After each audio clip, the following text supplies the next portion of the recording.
rekam di dalam catatan sana. Saya itu orang nomor 5 seluruh dunia yang lain. Ini serius. Jangan tanya Nicholas Kokale sana, jangan tanya saya. Itu. Upline saya itu orang China. Kebetulan beliau ngajar di sana. Upline saya itu. Karena saya paham, maka ya itu. Saya langsung nambang. Itu pun juga halu, mimpi di siang bolong. Nggak apa-apa, saya bilang sama tangga saya, mimpi siang hari nggak apa-apa, daripada Anda nggak usah mimpi di siang hari, mimpinya pagi lah. Itu biasa itu. Tapi mimpi di siang hari, oh luar biasa ini gitu.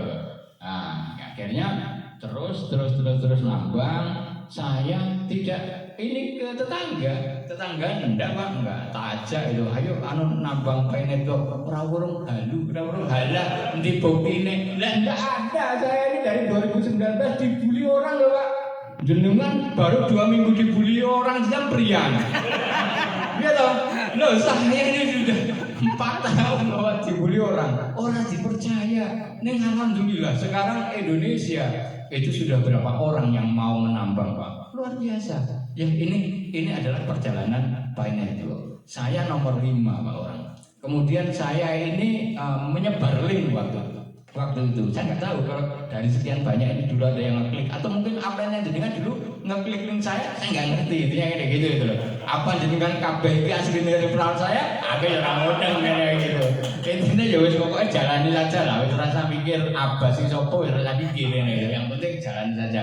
Pioneer Network. Ini saya dari 2019 dan alhamdulillah Pak, saya hanya dari 2019 itu hanya libur 1 bulan saja ngekliknya libur 1 bulan saja karena waktu itu saya agak sedikit ada masalah kesehatan sehingga kami tidak bisa ngeklik dan kami memang untuk rehat supaya kami tidak ngeklik itu. Keluarga juga sudah udah rehat aja lah, nggak usah diklik ya itu. Jadi hanya sebulan saja. Jenengan akan tanya referral saya, tidak perlu tanya, terus gitu sudah tahu lah. Kalau ini biar menjadi penyemangat saja, referral saya sampai hari ini tuh yang aktif adalah 4.300 Pak. Banjir koin, nek 314159 itu terjadi. Ayo banjir negara ditunggu kami. Yo misalnya kan kayak gitu. Jadi ya, yang penting nanti Mutahal sukses buka bengkel. Gitu. Jadi inilah Pak, Pioneer Network itu luar biasanya seperti itu. Jadi kita ini tidak ada pejabat-pejabat di lingkungan saya sana yang nambang Pioneer Network itu sangat minim sekali. Hanya akhir-akhir ini saja mulai banyak Pak. Makanya ya punten nek saiki Pioneer Network kuwi mau judule gak golek wong sugih. Kangelan. Mergane apa? Sing nambang niku wau menengah ke bawah gitu loh. Itu gitu loh. Jadi enggak ada. Dan ngapunten Jawa Tengah itu Pak. Ngapunten kalau tadi saya disebutkan, saya ini wakil ketua KPIG Jawa Tengah atau wakil ketua komunitas Pioneer Network Jawa Tengah. Jadi adanya komunitas nih Bang nih. Jadi Pioneer Network itu orangnya ketuane. Engko dimarahi karo Nicholas Kokale. Engko dimarahi karo Mary Snap itu sebagai moderator itu, sing centil itu. Nanti dimarahin. Nek ketua komunitas Pioneer Network boleh. Nek di Pioneer Network itu adanya hanya Pioneer, kemudian moderator, mega moderator dan core team. Ketua Pioneer Network dia siapa yang mau kasih SK gitu. Bendahara Pioneer Network ya nggak ada, apalagi ngurusin duit apa gitu, nggak ada. Jadi saya kebetulan kemarin sudah berbagi dengan Yai Asmui. Pak Yai kemarin sudah tahu sini di Pak Niro ya, alhamdulillah beliau sama tim inti pengurus Jawa Tengah sudah hadir ke sini dalam rangka untuk menyatukan persepsi bahwa ayolah Jawa Tengah ini menjadi satu. Kemudian kebetulan kenapa kok saya tidak ikut? Di luar sana sudah digosipkan ternyata Yai Abbas karo Yai Asmui sudah beda jalan nanti. Betul gitu. Yai Asmui Banjarnegara, aku dan Purworejo beda jalan. Betul gitu. Betul. Saya dengan Yai Asmui sudah beda jalan gitu. Banjarnegara, aku nang Purworejo.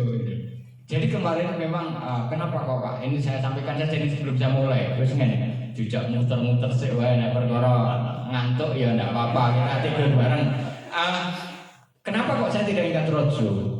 Ya Alhamdulillah Pak, saya kemarin itu mendapatkan undangan workshop di China kebetulan. Saya 2 minggu kemarin itu setelah dari Jakarta itu saya berangkat ke China Pak. Kemudian saya 2 kali berangkat dan saya ingin juga membuktikan karena selain saya dapat undangan di salah satu universitas di sana, saya juga membuktikan di mana sih Cina sebenarnya barter ini kepiye, konsensusnya itu seperti apa. Jadi saya melihat langsung dengan kepala saya sendiri, melihat langsung bagaimana barternya, bagaimana barang yang dibarternya. Orang jari ini. Jadi jenengan itu aslinya hari ini ketemu sama saya ini luar biasa. Jenengan bisa nitip poin sampai akhirnya itu nitip poin kau Melayu. Gitu. Jadi ini nanti akan saya jelaskan. Ini gambaran betapa hebatnya koin mulai dari Bitcoin. Nah, sekarang kita menginjak ke ini Pi Network. Sebelum saya menginjak ke Pi Network, Bitcoin sedikit aja. Mungkin saya membuka pertanyaan satu orang saja yang akan menanyakan Bitcoin atau koin lain. Kan gitu, jangan menanyakan Pi Network dulu. Mungkin satu orang monggo. Jangan ketuanya. Silakan ya, ditunggu Mas. Ya. Assalamualaikum warahmatullahi wabarakatuh. Waalaikumsalam warahmatullahi wabarakatuh. Mungkin perkenalkan pribadi saya. Mungkin perkenalan dulu ya. Mungkin agak aneh gitu ya. Ini siapa? Nama saya Sugito. Saya bukan asli Banjarnegara. Kebetulan saya dari Indramayu Pak. Indramayu Jawa Barat. Jadi kayak kabur palingan ke sini. Alhamdulillah bisa bergabung pada panjenengan Bapak Ibu pionir Pinet Banjarnegara. Mudah-mudahan pada kesempatan siang berbahagia ini kita dapat ilmu yang banyak bermanfaat ya Pak dari Bapak Kiai Abbas. Saya mau bertanya tentang mungkin di sini mayoritas Muslim ya Pak. Saya pengen tanya hukum dari Bitcoin dan Binance itu sendiri menurut hukum Islam. Mungkin itu saya pertanyaan saya. Assalamualaikum warahmatullahi wabarakatuh. Waalaikumsalam warahmatullahi wabarakatuh. Sebenarnya ini sebenarnya bukan kewenangan saya untuk ditanya masalah bagaimana halal haramnya.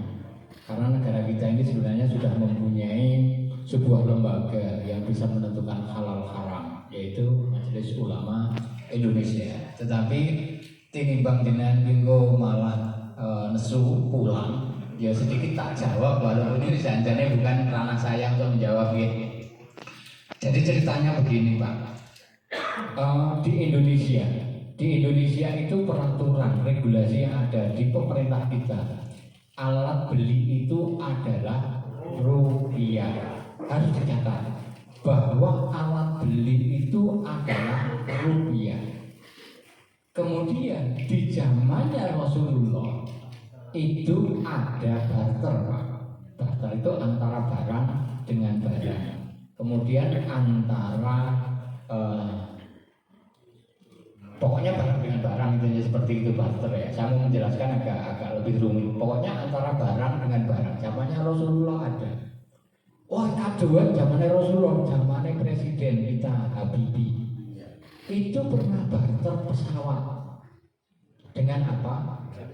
Nah, dengan 9 bahan pokok Pak. Pemerintah kita sudah mengajarkan.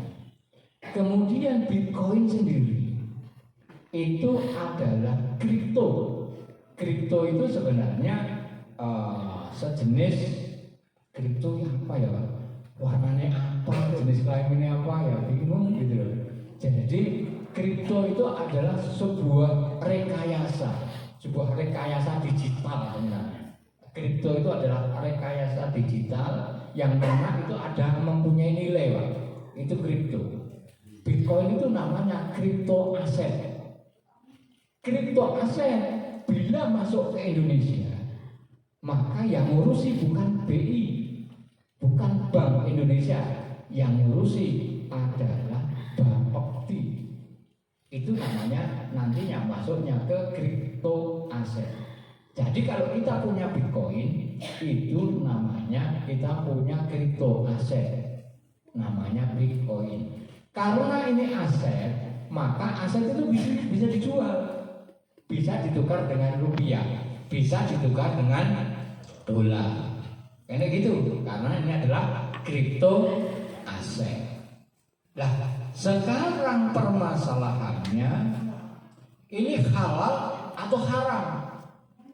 Setahu saya yang namanya halal dan haram gue mau diantaranya masalah makanan, minuman gitu. Nah, sekarang makan Bitcoin, ya kalau menurut saya haram. Karena kenapa?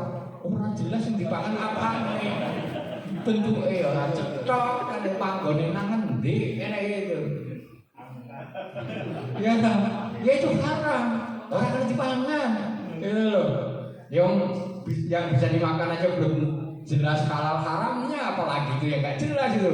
Mana Bitcoin, mana gitu.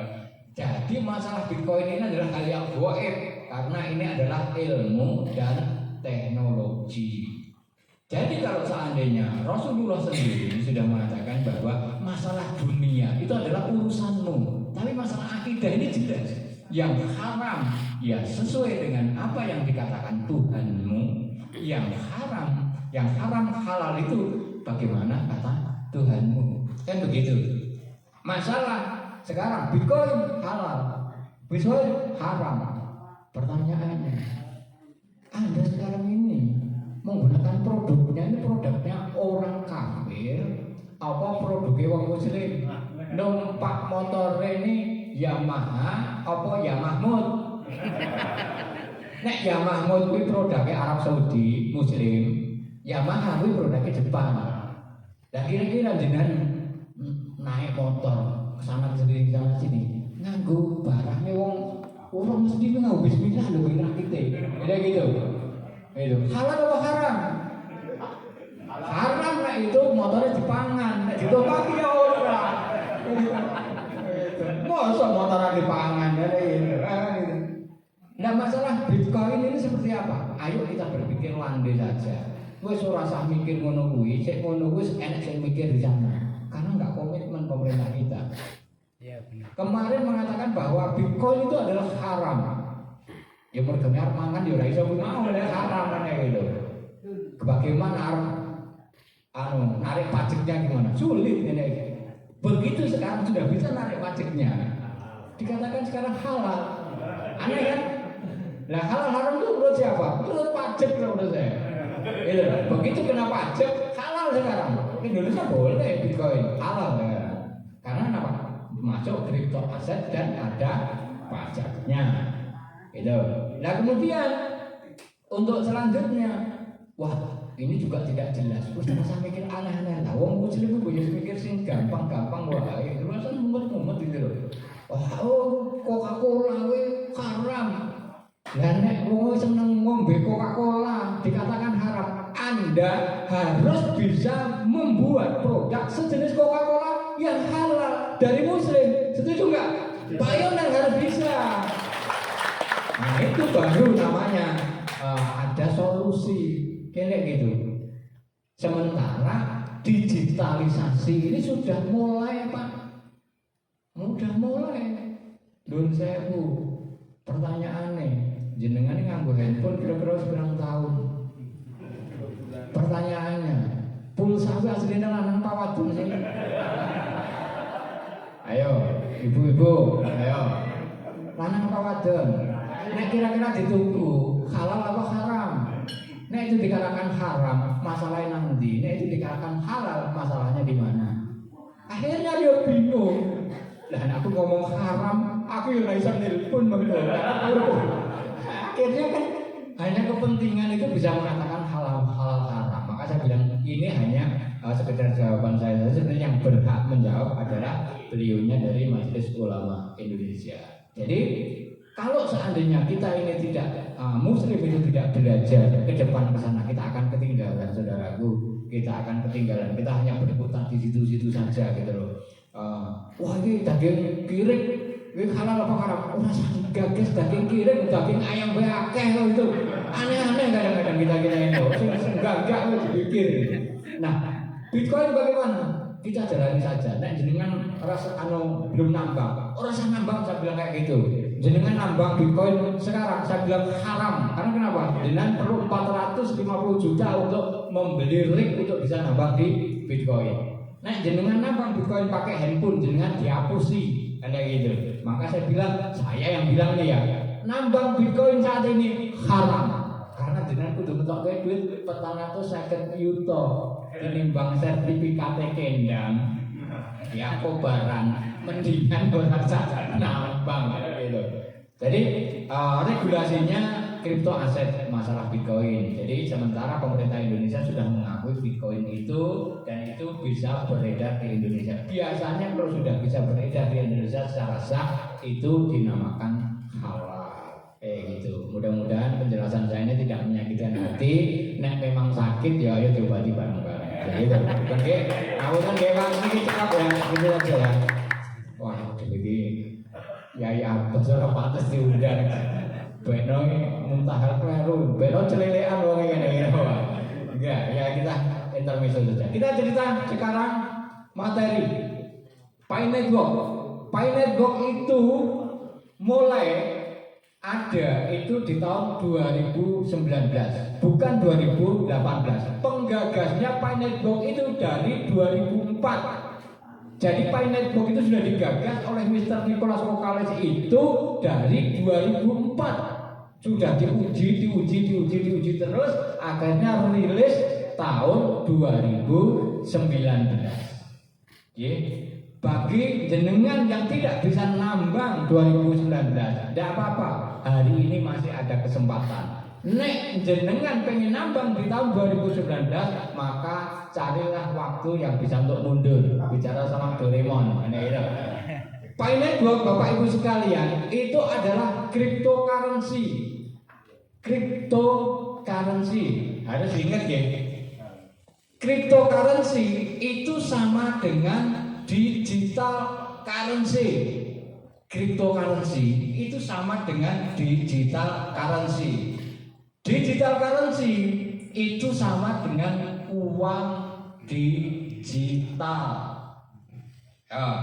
Jadi Pi Network ini adalah uang digital. Jadi Pi Network itu sudah uang apa? Maka jangan sekali-kali kapan caire regone piro, regane pira. Lah, tidak bisa. Karena apa? Pi Network ini ketemunya adalah nilai, value.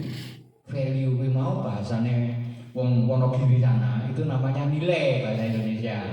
Itu value, nilai. Jadi Pi Network ini ini sudah uang, ya. Tapi aku wanti-wanti kalau jenengan kabeh, jangan sekali-kali jenengan mencairkan Pi Network, bahaya. Ini dilarang, Pak. Jangan dicairkan, Pak. Bahaya. Mergone nek Pi Network jadi cair, kan gue apa? Ya Pi Network kok dicairna, ya ora bisa. Emang jadi cair gue apa? Nggak bisa dipakai. Biarin saja bentuknya mau abang, hijau, merah, kuning, biarin saja. Nggak usah dipikirin. Pi Network adalah uang digital. Itu. Mulai hari ini panjenengan nggak usah cerita, nggak usah menanyakan Pi Network itu yang namanya di market capital, market cap. Di sana orang menilai Pi Network itu sekian. Oh nanti urutannya sekian. Abaikan semua. Pi Network itu tidak berada di lembaga market kapitalisme, market cap tidak ada di situ. Jadi jangan belajar Pi Network di market cap. Ketuaan ini catat nih. Jangan nanti dulur-dulure suruh belajar di market cap. Kleru ini nanti. Nah nanti. Ayo uang digital. Kalau sudah namanya uang digital, kita akan bicara regulasi. Karena uang itu regulasi. Pi Network itu regulasinya adalah lembaga moneter internasional. Ayo adik-adik, wah ternyata ya memang anu nggih. Pi Networknya betul-betul. Ayo Bu, monggo silakan. Kira-kira lembaga moneter internasional ini kenapa Pak? Bu, lembaganya apa Pak? IMF. Subhanallah. Ternyata itu ya bahasa negara ya. Ya, itu namanya IMF. Nggih. Namanya adalah IMF, International Monetary Fund. Jadi yang memberikan kebijakan terhadap Pi Network ini nanti itu adalah IMF. Hati-hati dan percaya saja IMF ini nanti. Monggo Pak. Ya, IMF. Jadi yang membuat regulasi ini IMF. IMF nantinya konsultasinya ke siapa? Tentunya namanya ke Bank Dunia, World Bank. Ke World Bank. Jadi ini nanti regulasinya IMF dan Bank Dunia. Kemudian yang selanjutnya, kalau IMF itu tadi sudah memberikan value terhadap Pi Network, nek cara-carane bahasane kita itu memberikan harga, nilai. Itu kalau IMF sudah memberikan rekomendasi, regulasi itu tadi, maka Amerika mengatakan selayaknya Pi Network itu nilainya $1 juta. Ya, $1 juta itu pinten Bu? Pinten? Pokoknya akeh nggih. Nggih. Dados nek anggaplah dolar menika 14.000. $1 juta menika 14 miliar. Itu kalau rekomendasi dari IMF, selayaknya harganya segitu karena ini akan menjadi mata uang digital dunia. Nah, tetapi Pioneer berbeda. Pioneer telah lebih dahulu menentukan yang namanya GCV, namanya Global Consensus Value. Artinya nilai konsensus, kesepakatan global beberapa negara itu. Sanajan Indonesia ya bisa malu-malu gitu. Itu konsensusnya itu 314159 itu global konsensusnya. Jadi nilainya Pi, satu koin Pi itu adalah 4,7 miliar. Kata nopo kata? Tak kira yang 4,7 miliar itu pun mungkin hanya beberapa orang saja yang pernah pegang gitu. Yang lainnya masih dalam angka gitu. Apalagi yang sekolah di SMEA gitu. Oh, ngitungnya pirang-pirang gitu. Nah, itu. Nah, sehingga yang terjadi sekarang Bapak Ibu itu polanya berubah. Orang sekarang ini berpikirnya bahwa nilai Pi itu minimal harus 314159 sampai $1 juta. Itu sekarang. Nah, apa yang harus kita lakukan? Nah, ini Pak, jangan kita ini hanya berpikir nilainya saja. Kita sebagai pioneer ini tidak berbuat apa-apa. Tangi turu dalam HP 4,7 miliar. Turu mani. Bangun lagi 4,7 miliar, tidur lagi. Pusing adanya kayak gitu. Gitu. Ya, ora urung jantungan diketok pintu nih. Tagihan listrik. Motor, nah kayak gitu. Ya itu tidak jenengan saja. Saya juga ngalami pernah gitu, Pak. Ya, di saya pada baik-baik ya gitu. Nah, ini bahwa nilainya itu tentunya dari 314159 sampai $1 juta. Itu yang harus terjadi. Itu harus terjadi. Loh kok kita bisa bilang itu harus terjadi? Lah kita kepingin sugih apa orang? Pengen kan? Harus berbuat, jangan hanya kepingin tok. Jenengan pengen dua anak, nikah dhisik. Oh iya toh. Loh pengen konsensusnya terjadi, Anda harus berbuat. Berbuatnya apa? Meramaikan transaksi di blockchain. Peer-to-peer angel. Gitu loh. Bebel. Belajar nggak mau, pengen yang nilainya tinggi. Ya pengen nanti anak orang rapi ya orang bukan anak gitu. Enak gitu. Nah judulnya. Nah kita langsung kepada tugas pionir. Tugas pionir yang sudah KYC, KYC yang sudah KYC banyak ya, semua ya. Hampir semua ya. Tugasnya klik tanda petir setiap 24 jam sekali. Setiap 24 jam gitu. Nggak usah nggak ada 25 jam, 19 jam nggak ada. Pokoknya 24 jam. Yakinlah itu 24 jam klik petir. Ya.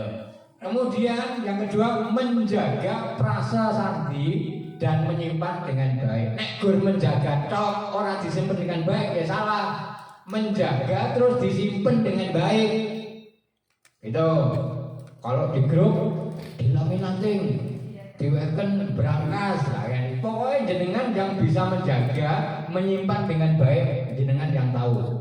Pokoknya jangan kasih tahu sama teman-temannya. Bila perlu istrinya sambil ngerti ini. Kayak gitu. Masalahnya apa Pak? Yang dibilang sama saya itu setiap saya roadshow. Wah katanya, saya besok kalau mainnya saya nggak pulang seminggu. Karena ngendi? Orang baik seminggu itu loh, gitu loh. Kamu kok bojone ada di situ. Kamu pulang seminggu itu mau kemana gitu loh. Nah, gitu. Kemudian yang selanjutnya, nek wis disimpan, dijaga dengan baik, disimpan dengan baik. Kemudian yang selanjutnya menyimpan dompet. Dompet itu disimpan di dalam handphone di tempat yang mudah untuk bisa dibuka. Dompet, khusus dompet itu ditaruh saja di depan Pak, di halaman muka itu. Supaya apa? Kalau kita mau melihat dompet kita mudah, jangan disimpan yang pripen. Yang disimpan pripen itu, pripen bahasa sini ada nggak Pak? Oh iya, luar biasa, sama Pak. Jadi kita ini sama, kita Indonesia. Nah, jadi disimpan yang pripen itu prasasandinya. Dompetnya disimpan di tempat yang mudah untuk bisa dibuka. Karena kenapa? Karena kita akan peer-to-peer, kita akan belanja itu menggunakan dompet wallet kita. Itu bagi yang sudah KYC. Nanti saya tidak bilang yang belum KYC marah nanti. Sekarang saya bilang deh, yang sudah KYC tapi belum lulus. Jadi sing lulus gimana kok saya nggak disinggung. Yang belum lulus tenang saja, insya Allah akan lulus gitu. Sepanjang jenengan yakin kalau jenengan itu manusia, yakin betul? Yakin manusia lulus, rasa mumet, nggak usah nanya tetangganya kapan saya lulus KYC, sudah nggak usah. Nanti tidak ditanya referennya, kapan aku KYC? Gue menunggu sepuluh, menunggu ya udah sabar ya, itu gampang. Aku rasa dijelasnya lagi gitu aja. Sepanjang manusia insya Allah lulus KYC.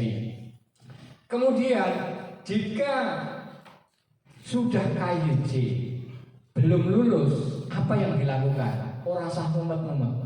Jadi diingat ngisi datanya benar apa enggak. Jika ngisi datanya benar, maka tinggal tunggu saja. Apa yang harus kita lakukan? Kita harus sering melakukan yang namanya testnet. Testnet itu mau ngirim koin P testnet itu kepada rekan-rekan yang juga belum KYC. Ini yang sudah KYC tapi belum lulus, itu bisa ngirim koin testnetnya kepada rekan-rekan yang belum KYC atau yang sudah KYC belum lulus. Itu bisa. Karena kenapa? Itu juga memicu terhadap sistem di sana. Ternyata ini akunnya ini aktif. Oh berarti ini pionirnya aktif. Nah itu nanti akan mendapatkan slot KYC atau akan mendapatkan validasi ulang. Begitu. Kemudian jika kemarin KYC itu namanya itu Sutoto delala diganti Adin kan gitu. Adin di networknya Adin gitu. Nah akhirnya kan sulit, harus banding nama. Kalau merasa banding nama, nggak usah tanya tetangga, nggak usah tanya aplennya, wis rasa takon siapa-siapa, ditunggu saja karena panjenengan akan mendapatkan slot terakhir untuk banding nama. Itu. Orang saya bingung, jadi mulai hari ini tidak usah bingung. Yang belum lulus KYJ, datanya bagus, kemudian lakukan tesnet. Bagi yang datanya tidak bagus, namanya Sutoto diganti Adin itu tadi, ya wis tunggu bandingnya, nunggu sampai mereka sempet gitu loh. Ya usah kita nggak bayar aja kok ya loh. Karakter. Bayar ke orang, protes terus ya. Sudah KYJ. Tapi koin belum masuk ke dompet. Caranya bagaimana? Wes KYC Pak, deng koinnya durung masuk ke dompet. Caranya cek alamat dompetnya. Dompetnya tanggane apa dompetnya sendiri? Ini gitu. Kalau dompetnya tanggane ya berbunyi kan dompetnya tanggane. Nah itu diceknya mana? Di checklist miner itu. Bener nggak itu dompet yang di copy di situ, bener nggak dompet kita? Kalau bener, yakinlah nanti pasti akan masuk. Caranya bagaimana supaya cepat masuk? Dipancing dengan testnet. Kirim koin testnet kepada teman-teman kita yang belum KYC. Lakukan itu sehari sekali, 2 kali, nggak apa-apa. Ini adalah usaha gratisan gitu loh bro. Gitu loh. Jadi aja banget gratisan nungguin lah teman-teman gitu loh. Mending bayar gitu loh. Pantes sebenarnya bayar nunggu, pantes orang bayar nunggu. Nah, iya. Wes, itu. Jadi sering-sering lakukan testnet. Begitu jenengan sering-sering melakukan testnet, maka jenengan akan terdeteksi akun itu adalah lebih aktif dibandingkan akun-akun yang lain. Maka jenengan slotnya akan didahulukan. Ini namanya keadilan. Nah jenengan turu tangi ya wis lah ditunggu bae ngantek mbuh mau kapan gitu. Tetapi lakukan itu. Lakukan hal-hal yang bermanfaat. Wis ora usah berangan-angan yang terlalu halusinasi jarene. Pokoknya ditunggu saja sampai nanti waktunya akan hadir. Katanya akan indah pada waktunya. Lah gimana gitu. Oke, sering lakukan testnet gitu. Selanjutnya. Jadi selanjutnya saya akan bicara hari ini sebagai kedatangan saya. Tapi sebelum saya bicara ini tadi tentunya saya akan bertanya kepada panjenengan tentang Pi Network ini dulu karena semuanya sumbernya ini dari Pi Network Pak Bu. Jadi Pi Network sumbernya dari situ. Jadi Bapak Ibu sekalian, saya sebelum melanjutkan, mulai hari ini Pak Ketua, Pak Penasehat, tolong lakukan yang namanya barter peer to peer. Jadi tidak harus seperti ini, tidak harus. Karena kenapa? Karena ngapunten jenengan bawa sarung di sini dibanderol dengan 314.159. Saya sangat yakin sekali bahwa jenengan modalnya juga tidak balik, Pak. Yang terjadi di Artomoro Sukogiri apa, Pak? Kami lakukan barter setiap hari, tetapi di bawahnya ada catatan. Jika konsensusnya nanti terjadi 314.159, maka ini sah tanpa harus ada tambahan apa-apa. Tetapi begitu konsensusnya nanti tidak mencapai 314.159, maka mereka harus nambah koin. Itu keadilannya di situ, Pak. Iya. Nah, itu juga lakukan supaya apa? Supaya yang punya barang ini nanti tidak rugi, Pak. Jadi harus dikasih underline itu menurut saya. Tapi kalau menurut panjenengan atau menurut MUI, ya gue ngerti. Menurut saya kayak gitu. Jadi barter itu monggo silahkan. Yang punya air minum silahkan barter. Tetapi underline-nya seperti itu.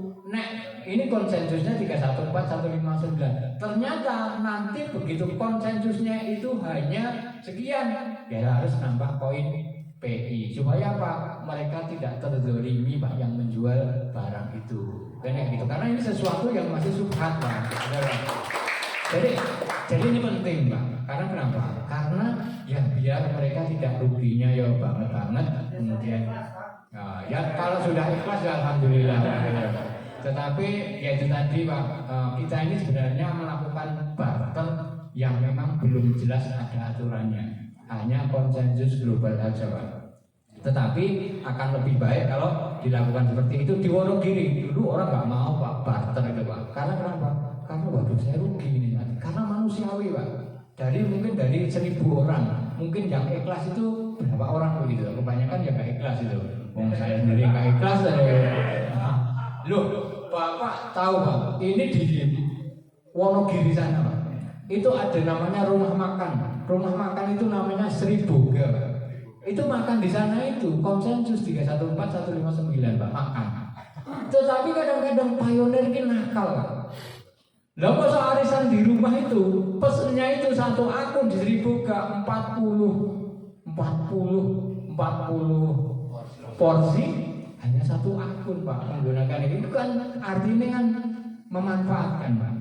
Sri Boga itu membuka konsensus makan di situ dengan konsensus 314 159. Artinya supaya orang-orang yang sudah KYC itu makan di situ dan memperbanyak catatan di blockchain sana Pak. Lah kalau seandainya 40 hanya satu orang Pak, hanya satu akun Pak yang tercatat. Coba 40 datang ke situ semua, 40 kali transaksi tercatat di blockchain sana Pak. Kita ini bukan besarnya transaksi yang dihitung, banyaknya transaksi yang berkonsensus. Transaksi yang berkonsensus itu gimana? Yang 0,005-nya itu loh Pak kebanyakan. Itu pasti konsensus itu. Wah itu kan di luar sana nih. Orang-orang yang mementahkan, bukan orang-orang catatannya. Nah, yang di istilahnya yang dicatat konsensus itu kan yang sudah ada SDK. Wih, orang kiri ngomong itu kasar Pak. Matamu wih gitu. Gitu. Wonogiri Pak. Cangkemmu gitu. Podo-podo rambut tinggi gitu loh. Tapi membuat statement seolah-olah mereka itu adalah core team. Gitu loh. Oh ini harus ada SDK karena mereka punya kepentingan akan nyerap koin Pak. Mereka yang bilang seperti itu pasti menjual barang dengan koin yang begitu mahal Pak. Masa Indomie ngapunten mie instan. Masa mie instan satu itu dijual 1,5 koin PI Pak. Dian ora itu Pak. Padahal saya jual satu Sri Boga sana itu jual satu porsi makanan itu ada 0,000-nya itu ada 5. Kemudian sekian. Lah itu mie instan satu sing regane 3.000 dibanderol 1,5 koin PI. Itulah Indonesia. Itulah orang-orang yang mengatakan ini harus ada SDK-nya tercatat di blockchain. Wong Wonogiri bilang matamu. Wong Wonogiri, benar undang salah ya ini orang. Wong Wonogiri gitu. Jadi jangan gitu. Di blockchain itu ada namanya interface intelligence. Artinya bahwa perannya seseorang yang mentransfer koin ke blockchain itu sudah terdeteksi dengan kecerdasan buatan. Luar biasa. Pi Network itu ada namanya AI. IA Indonesia itu adalah kecerdasan buatan yang bisa mendeteksi KYC, mendeteksi transaksi itu menggunakan kecerdasan buatan itu.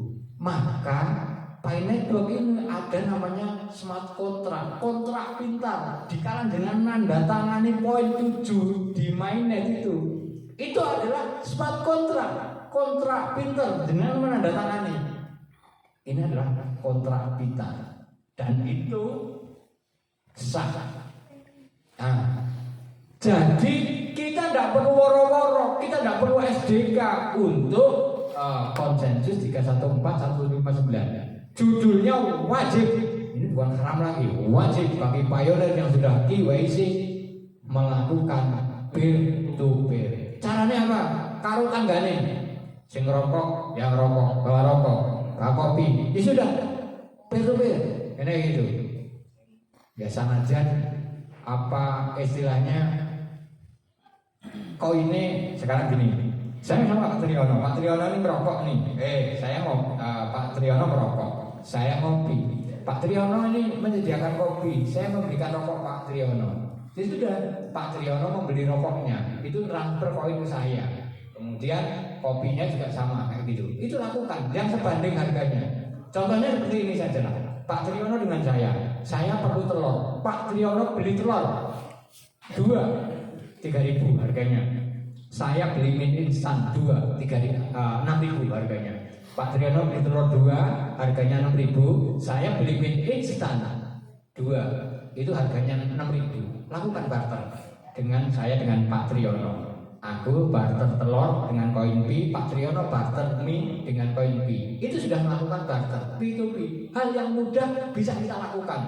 Masa iya kita kehilangan duit 6.000 akan stroke? Mungkin. Masalahnya ilmu ini duit apa orang? Ketuanya orang ngajari ikat idik-idik. Jadi gitu.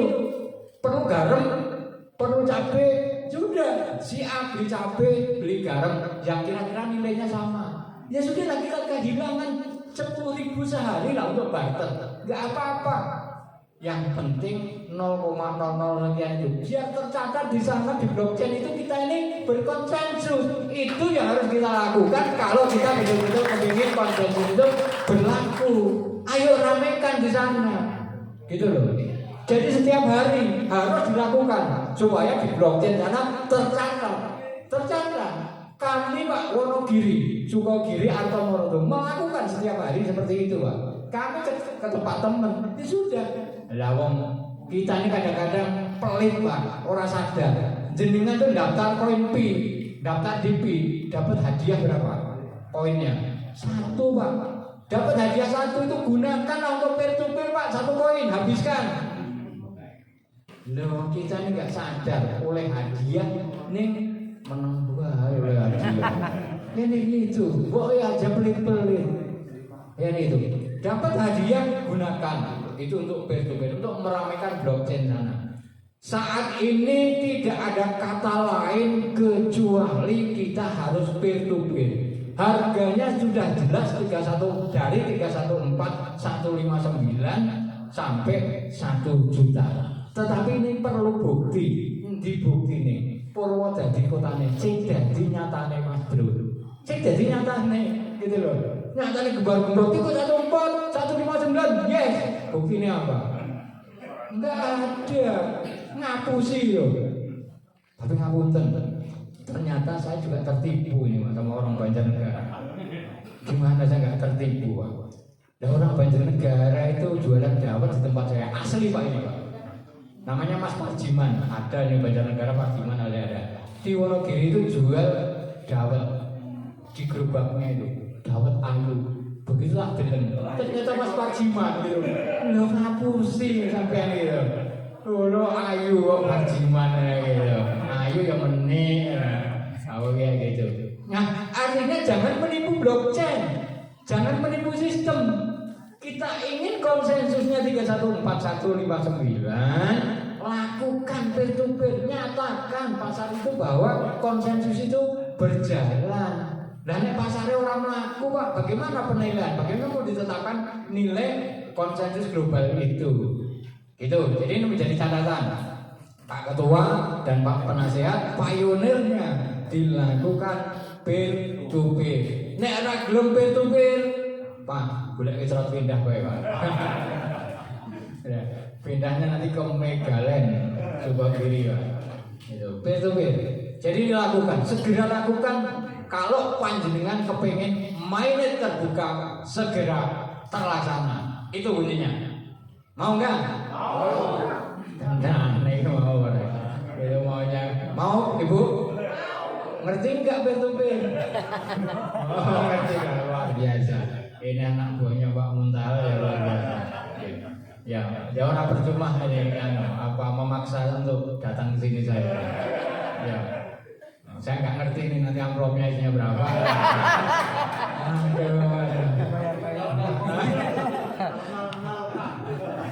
Oke. Satu atau mungkin 2 masalah pai ini boleh ada yang tanya. Monggo silakan sebelum saya melanjutkan. Monggo. Pai network. Gitu. Monggo yang mau tanya, Silakan. silakan yang mau